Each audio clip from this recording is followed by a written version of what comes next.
यदि आप अपने बच्चों की शादी को लेकर परेशान रहते हैं, अपने बच्चों के विवाह में आ रही लगातार अड़चनों को लेकर दुखी रहते हैं, तो ये वीडियो आपके लिए है। आज मैं आपको विवाह में आ रही अड़चनों को दूर करने का एक ऐसा सरल एवं चमत्कारी उपाय बताने वाला हूं।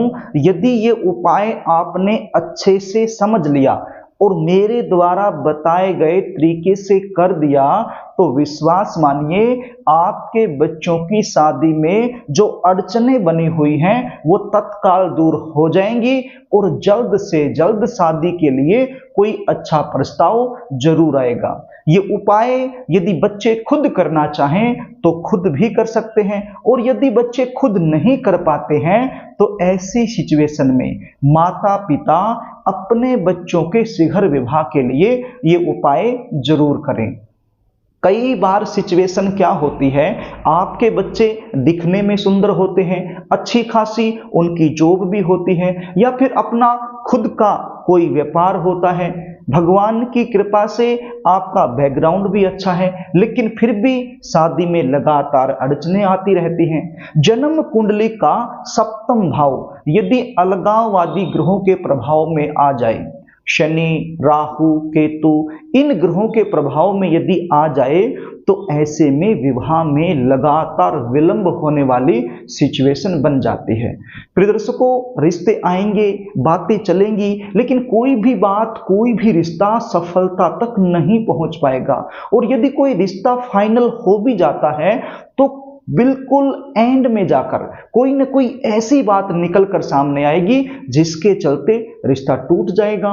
कभी लड़की वाले मना कर देंगे, कभी लड़के वालों की तरफ से ना हो जाएगी, देखने वाले आएंगे, देखकर चले जाएंगे। आपको लगेगा कि अब की बार तो रिश्ता फाइनल हो जाएगा, लेकिन सामने से किसी भी प्रकार का पॉजिटिव रिप्लाई आपको मिल नहीं पाएगा। कुछ ऐसे रिश्ते आएंगे जो आपके लेवल के नहीं हैं, आपको पसंद नहीं है, तो आप अपनी तरफ से मना करते रहोगे। और कोई ऐसा रिश्ता जो आपके लेवल का है, आपको पसंद है, आप वहां करना चाहते हो, लेकिन वो रिश्ता सामने से पक्का नहीं हो पाएगा।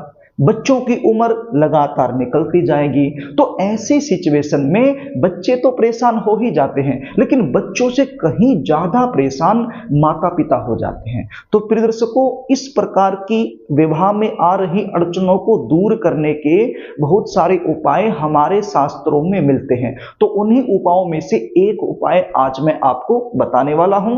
उपाय बताऊं इससे पहले आपसे निवेदन करना चाहूंगा, यदि आप चैनल पर नए हैं और अभी तक आपने इस चैनल को सब्सक्राइब नहीं किया है, तो मुझसे लगातार जुड़े रहने के लिए, विवाह से रिलेटेड नई नई शास्त्र सम्मत सटीक जानकारियां प्राप्त करने के लिए अभी इस चैनल को सब्सक्राइब कर लीजिए और बेल आइकन को भी प्रेस करके रखिए। चैनल को सब्सक्राइब करना बिल्कुल निःशुल्क होता है, इसमें आपका कोई भी पैसा नहीं लगता है। यदि चैनल को सब्सक्राइब करके आप रखोगे तो आप हमसे जुड़ जाओगे और जो भी जानकारियां हम आगे देंगे वो आपको आसानी से मिलती रहेंगी। तो चैनल को सब्सक्राइब जरूर कर लीजिए, ये आपसे मेरा निवेदन है। तो प्रिय दर्शकों, अब उपाय सुन लीजिए, इसको ध्यान से सुन लीजिए। ये उपाय आप किसी भी सोमवार के दिन कर सकते हैं। ये उपाय आप किसी भी सोमवार के दिन कर सकते हैं और सुबह से शाम तक किसी भी समय कर सकते हैं। करना क्या होगा, आपके पास बेल पत्र होने चाहिए।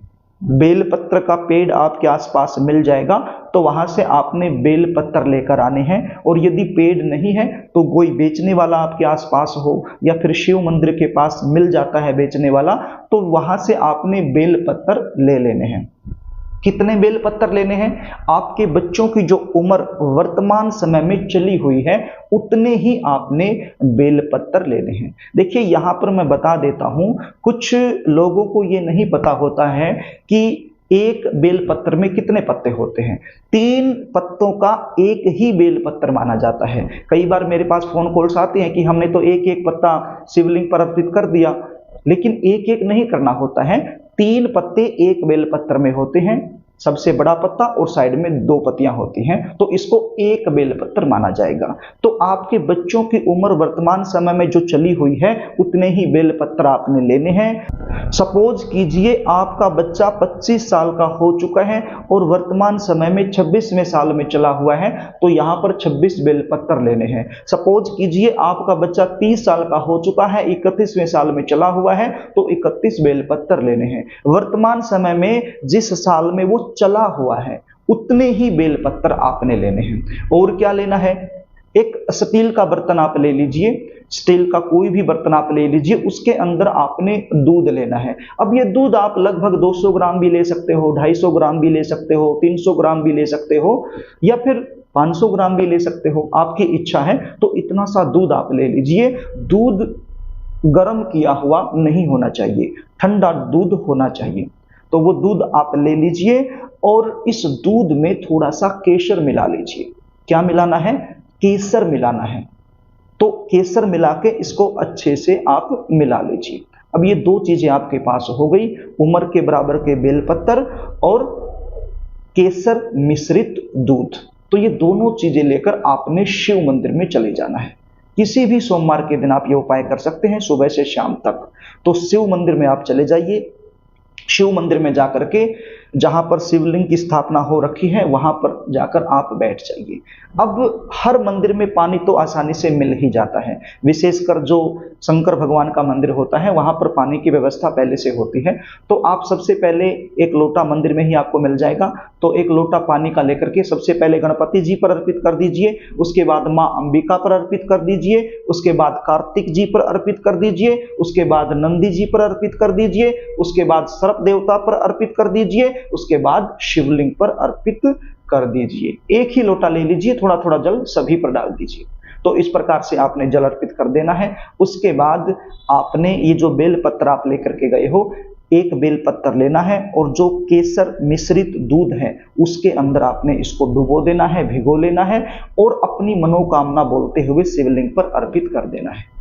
आपकी क्या मनोकामना है, आपके बच्चों की शादी में जो लगातार अड़चने आ रही हैं वो दूर आप करवाना चाहते हो शंकर भगवान से ये उपाय करके, तो वही मनोकामना आपने बोल देनी है। साथ में अपने बच्चे का नाम भी बोल देना है। तो बेलपत्र उठाया, दूध में भिगोया और शिवलिंग पर अर्पित कर दिया। इस प्रकार से जितने भी बेलपत्र हैं सभी को दूध में भिगो कर अपनी मनोकामना बोलते हुए शिवलिंग पर आपने अर्पित कर देना है।